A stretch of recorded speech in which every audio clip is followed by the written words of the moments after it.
ஒரு நாள் பூமியின் கடல் முழுவதும் திடீரென வற்றிப் போனால் மனிதன் பார்த்த மிகப்பெரிய பேரழிவு அப்போதுதான் ஆரம்பமாகும். கடலின் அடியில் மறைந்திருந்த உலகம் முதல் முறையாக வெளியில் வரும். கடல் இல்லாமல் பூமியின் வெப்பநிலை கட்டுப்பாட்டை இழக்கும். மழை நின்றுவிடும், நதிகள் இறந்துவிடும், உணவு, தண்ணீர், காற்று எல்லாமே அரிய பொருளாக மாறும்.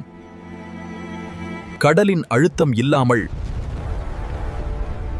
பூமிக்குள் இருந்த எரிமலைகள் வெடிக்க ஆரம்பிக்கும். நீல நிற பூமி மெதுவாக இறந்த கோளமாக மாறும். கடைசியாக மீதமிருக்கும் மனிதர்கள் கூட்ட உயிரை காப்பாற்ற போராடுவார்கள். கடல் இல்லாமல் பூமியில் வாழ்க்கையும் இருக்காது. கடல் வெறும் தண்ணீர் இல்லை, அது பூமியின் உயிர்.